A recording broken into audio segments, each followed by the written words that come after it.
6ನೇ ತರಗತಿಯ ಸಮಾಜ ವಿಜ್ಞಾನ ಪಠ್ಯಪುಸ್ತಕ ಭಾಗ 1 ಇತಿಹಾಸ ಪರಿಚಯ. ಇತಿಹಾಸ ಎಂದರೇನು? ಈ ಹಿಂದೆ ನಡೆದು ಹೋದ ಸಂಗತಿಗಳನ್ನು ಕ್ರಮಬದ್ಧವಾಗಿ ಹೇಳುವುದೇ ಇತಿಹಾಸ. ಇದು ಮನುಷ್ಯರು ನಡೆದು ಬಂದ ದಾರಿಯನ್ನು ಪರಿಚಯಿಸುತ್ತದೆ. ಆ ದಾರಿಯಲ್ಲಿ ಮಾನವರ ಸಫಲತೆ ಮತ್ತು ವಿಫಲತೆಗಳನ್ನು ವಿವರಿಸುತ್ತದೆ. ಇತಿಹಾಸವು ಘಟನೆಗಳನ್ನು ವಿವರಿಸುವಾಗ ಕಾಲ, ಸ್ಥಳ ಮತ್ತು ವ್ಯಕ್ತಿಯ ಕುರಿತು ನಿರ್ದಿಷ್ಟತೆ ಮತ್ತು ಖಚಿತತೆ ಹೊಂದಿರುತ್ತದೆ. ಅಂದರೆ ಆ ಘಟನೆಯು ಯಾವಾಗ, ಎಲ್ಲಿ ಮತ್ತು ಯಾರಿಂದ ನಡೆಯಿತು ಎಂಬುದರ ಸ್ಪಷ್ಟತೆ ಇರುತ್ತದೆ. ಈ ಸ್ಪಷ್ಟತೆ ಇಲ್ಲವಾದರೆ ಇತಿಹಾಸವು ಕಥೆಯಾಗಿ ಹೋಗುತ್ತದೆ. ಕಥೆ ಮತ್ತು ಇತಿಹಾಸಕ್ಕೆ ಇರುವ ವ್ಯತ್ಯಾಸ. ಒಂದಾನೊಂದು ಕಾಲದಲ್ಲಿ ಒಂದಾನೊಂದು ಊರಿನಲ್ಲಿ ಒಬ್ಬ ರಾಜನಿದ್ದ. ಅವನೊಂದು ಯುದ್ಧ ಮಾಡಿದ. ಇದು ಕಥೆ. ಇತಿಹಾಸ. ಸಾಮಾನ್ಯ ಶಕ ಪೂರ್ವ 261ರಲ್ಲಿ ಪಾಟಲಿಪುತ್ರದಲ್ಲಿ ಆಳುತ್ತಿದ್ದ ಅಶೋಕನೆಂಬ ರಾಜನು ಕಳಿಂಗ ಯುದ್ಧ ಮಾಡಿದ. ಇದು ಇತಿಹಾಸವಾಗುತ್ತದೆ. ಇತಿಹಾಸ ಏಕೆ ಬೇಕು ಮಕ್ಕಳೇ? ನೀವು ಒಮ್ಮೆ ಬೆಂಕಿ ಜ್ವಾಲೆಯನ್ನು ಮುಟ್ಟುತ್ತೀರಾ ಎಂದಿಟ್ಟುಕೊಳ್ಳಿ. ಏನಾಗುತ್ತದೆ? ಬೆಂಕಿ ಸುಡುತ್ತದೆ ಅಲ್ಲವೇ? ಇದುವೇ ಅನುಭವ. ಮತ್ತೊಮ್ಮೆ ನೀವು ಬೆಂಕಿಯ ಜ್ವಾಲೆಯನ್ನು ಮುಟ್ಟುತ್ತೀರಾ? ಇಲ್ಲ. ಏಕೆಂದರೆ ಈ ಮೊದಲು ಬೆಂಕಿಯು ಸುಟ್ಟ ಅನುಭವವು ನಿಮಗಿದೆ ಅಲ್ಲವೇ? ಹೌದು.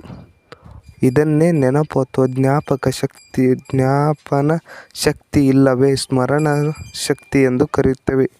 ಒಂದು ವೇಳೆ ಮನುಷ್ಯರಿಗೆ ಸ್ಮರಣ ಶಕ್ತಿ ಇಲ್ಲದೆ ಹೋದರೆ ಏನು ಮಾಡುತ್ತಿದ್ದರು? ಮಾಡಿದ ತಪ್ಪುಗಳನ್ನೇ ಮತ್ತೆ ಮತ್ತೆ ಮಾಡುತ್ತಿದ್ದರು ಅಲ್ಲವೇ? ಇದರಿಂದ ಮಾನವರ ಪ್ರಗತಿ ಸಾಧ್ಯವಿಲ್ಲ.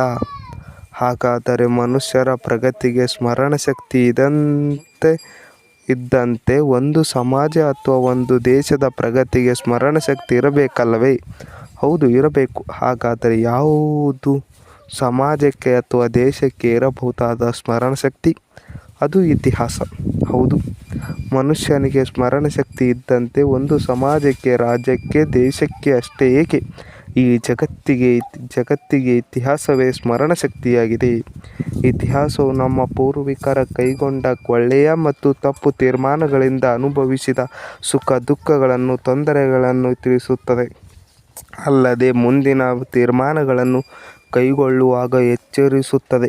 ಇತಿಹಾಸದಲ್ಲಿ ನಮ್ಮ ಪೂರ್ವಿಕರ ತತ್ವಾದರ್ಶಗಳು, ವಿಚಾರಧಾರೆಗಳು ಮುಂದಿನ ತಲೆಮಾರುಗಳಿಗೆ ಮಾದರಿಯೂ ದಾರಿದೀಪವೂ ಆಗುತ್ತವೆ. ಅವರ ಶೌರ್ಯ, ಪರಾಕ್ರಮ ಮತ್ತು ತ್ಯಾಗ ಬಲಿದಾನಗಳು ನಂತರದ ಪೀಳಿಗೆಗೆ ಸ್ಫೂರ್ತಿಯೂ ಆಗುತ್ತವೆ. ಇಷ್ಟೇ ಅಲ್ಲದೆ ನಮ್ಮ ಸಂಸ್ಕೃತಿ ಪರಂಪರೆಯನ್ನು ಪರಿಚಯಿಸುವ ಮೂಲಕ ಅಭಿಮಾನ ಮತ್ತು ಗೌರವ ಇತಿಹಾಸವು ಮೂಡಿಸುತ್ತದೆ.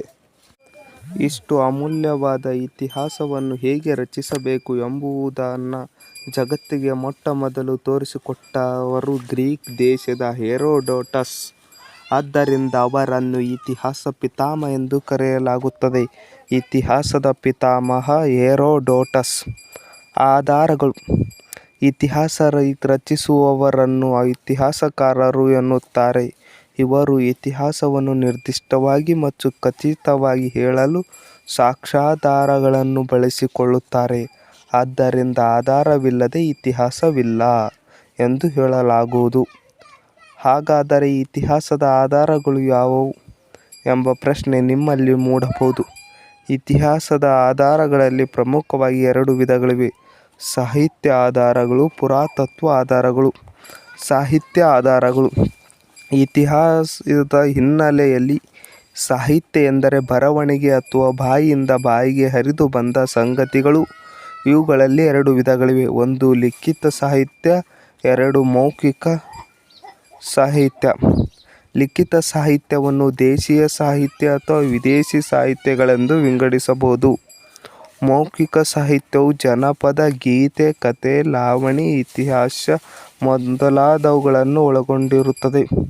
ಲಿಖಿತ ಸಾಹಿತ್ಯ ರಚಿಸುವವರು ಅಕ್ಷರಸ್ಥರಾದರೆ, ಮೌಖಿಕ ಸಾಹಿತ್ಯ ರಚಿಸುವವರು ಅನಕ್ಷರಸ್ಥರಾಗಿರುತ್ತಾರೆ. ಪುರಾತತ್ವ ಆಧಾರಗಳು.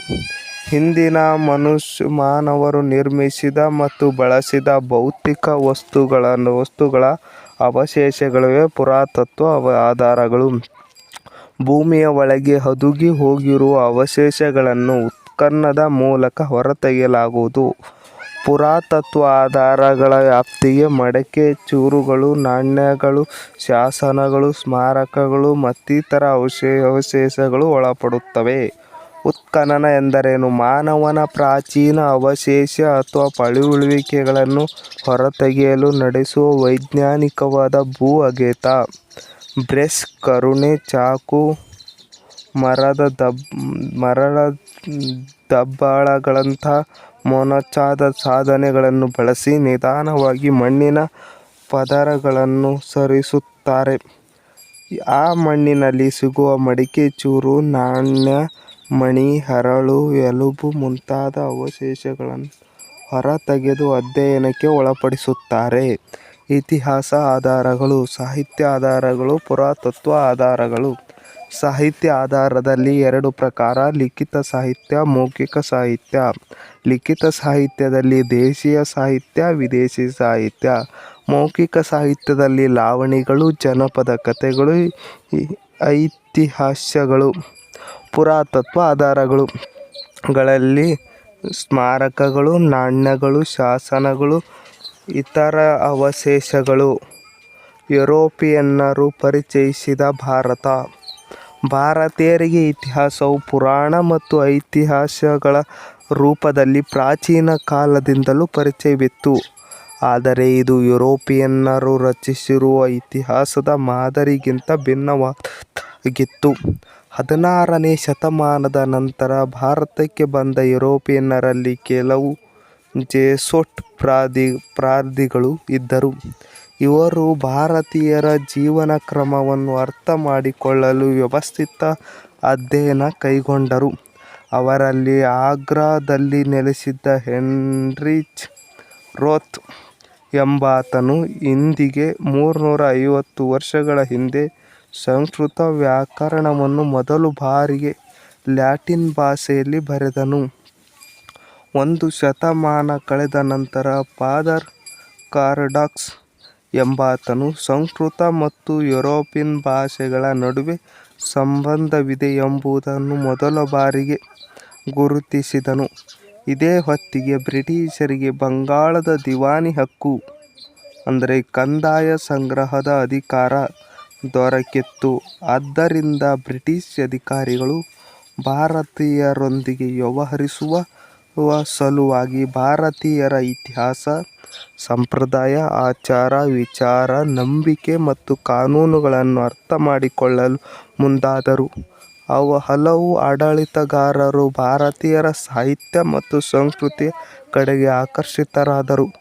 ಪರಿಣಾಮವಾಗಿ ಮನುಸ್ಮೃತಿ, ಭಗವದ್ಗೀತೆ ಮೊದಲಾದ ಅಭಿಜಾತ ಸಾಹಿತ್ಯ ಕೃತಿಗಳು ಇಂಗ್ಲಿಷ್ಗೆ ಅನುವಾದಗೊಂಡವು. ಭಾರತೀಯ ಶಾಸ್ತ್ರದ ಇಂಡಾಲಜಿ ಅಧ್ಯಯನಕ್ಕೆ ಮಹತ್ವದ ಹೆಜ್ಜೆ ಇಟ್ಟ ಇಂಗ್ಲಿಷ್ ಅಧಿಕಾರಿ ಎಂದರೆ ಸರ್ ವಿಲಿಯಂ ಜೋನ್ಸ್. ಬಂಗಾಳದ ಸರ್ವೋಚ್ಚ ನ್ಯಾಯಾಲಯದ ನ್ಯಾಯಾಧೀಶರಾಗಿ ಬಂದ ಇವರು ಸಾಮಾನ್ಯ ಶಕ 1784ರಲ್ಲಿ ದಿ ಏಷ್ಯಾಟಿಕ್ ಸೊಸೈಟಿ ಎಂಬ ಸಂಸ್ಥೆಯನ್ನು ಕಲ್ಕತ್ತಾದಲ್ಲಿ ಈಗಿನ ಕೋಲ್ಕತ್ತಾ ಸ್ಥಾಪಿಸಿದರು. ಬಹುಭಾಷಾ ಪಂಡಿತರಾದ ವಿಲಿಯಂ ಜೋನ್ಸ್ ಗೀತಾ, ಗೋವಿಂದ, ಮಾನವ ಧರ್ಮಶಾಸ್ತ್ರ ಗ್ರಂಥಗಳಲ್ಲದೆ ಕಾಳಿದಾಸನ ಶಾಕುಂತಲ ಕೃತಿಯನ್ನು ಸಂಸ್ಕೃತದಿಂದ ಇಂಗ್ಲಿಷ್ ಭಾಷೆಗೆ ಅನುವಾದಿಸಿದರು. ಮತ್ತೋರ್ವ ಪ್ರಮುಖ ಪೌರಾತ್ಯವಾದಿ ಹಾಗೂ ಭಾರತೀಯ ಶಾಸ್ತ್ರಜ್ಞ ಎಂದರೆ ಮ್ಯಾಕ್ಸ್ ಮುಲ್ಲರ್. ಜರ್ಮನ್ ದೇಶದವರಾದರೂ ಇವರು Sacred book of the East ಹೆಸರಿನಲ್ಲಿ 50 ಪುಟಗಳನ್ನು ಇಂಗ್ಲಿಷ್ಗೆ ತಂದರು. ಉಪಯುಕ್ತವಾದಿಗಳ ಗುಂಪಿಗೆ ಸೇರಿರುವ ಜೇಮ್ಸ್ ಮಿಲ್ ಎಂಬ ಸ್ಕಾಟ್ಲೆಂಡಿನ ಇತಿಹಾಸಕಾರರು ಹಿಸ್ಟರಿ ಆಫ್ ಇಂಡಿಯಾ ಹೆಸರಿನಲ್ಲಿ 6 ಸಂಪುಟಗಳ ಭಾರತದ ಇತಿಹಾಸವನ್ನು ರಚಿಸಿದರು. ಆದರೆ ಮ್ಯಾಕ್ಸ್ ಮುಲ್ಲರ್ ಆಗಲಿ ಜೇಮ್ಸ್ ಮಿಲ್ ಆಗಲಿ ಎಂದೂ ಭಾರತಕ್ಕೆ ಬಂದವರಲ್ಲ. ಅಬೆ ಡುಬಾಯ್ಸ್ ಎಂಬ ಫ್ರೆಂಚ್ ಮಿಷನರಿ ಶ್ರೀರಂಗಪಟ್ಟಣ ಬಳಿಯ ಗಂಜಾಗೆ ಬಂದ ನೆಲೆಸಿದರು. ಸ್ಥಳೀಯ ಸಂಸ್ಕೃತಿಯನ್ನು ಅಳವಡಿಸಿಕೊಂಡು ಸನ್ಯಾಸಿಯಂತೆ ಬದುಕಿದ ಇವರು ಜನರು ದೊಡ್ಡ ಸ್ವಾಮಿಯವರು ಎಂದು ಕರೆಯುತ್ತಿದ್ದರು. ಯಾರನ್ನು ದೊಡ್ಡ ಸ್ವಾಮಿ ಎಂದು ಕರೆಯುತ್ತಿದ್ದರೆಂದರೆ ಅಬ್ಬೆ ಡು ಬಾಯಿಸ್. ಇವರು Hindu manners, customs and ceremonies ಎಂಬ ಕೃತಿಯನ್ನು ಬರೆದರು. ಇದರಲ್ಲಿ ಭಾರತೀಯರ ಆಚಾರ ವಿಚಾರ, ಹಬ್ಬ ಹರಿದಿನ, ವರ್ಣಾಶ್ರಮ ವ್ಯವಸ್ಥೆ ಮೊದಲಾದವುಗಳನ್ನು ಕುರಿತು ಬರೆದಿದ್ದಾರೆ. 24 ವರ್ಷಗಳ ಕಾಲ ಇಲ್ಲಿಯೇ ನೆಲೆಸಿದ್ದ ಅಬ್ಬೆ ಡುಬಾಯಿಸ್ ಅನಂತರ ಫ್ರಾನ್ಸಿಗೆ ಹಿಂದಿರುಗಿದರು. ಇವರಲ್ಲದೆ ಎಲ್ಫಿನ್ಸ್ಟನ್, ಕೋಲ್ಬ್ರೂಕ್, ಕನ್ನಿಂಗ್ಹ್ಯಾಮ್, ಇಲಿಯಟ್ ಮತ್ತು ಡಾಸನ್ ಮುಂತಾದವರು ಭಾರತದ ಚರಿತ್ರೆಯ ವಿವಿಧ ಘಟ್ಟಗಳನ್ನು ಪರಿಚಯಿಸಿದರು. ಫ್ರಾನ್ಸಿಸ್ ಬುಕನಾನ್, ಕರ್ನಲ್ ಮಿಲ್ಕ್, ಮೆಕೆಂಜಿ, ಬಿ.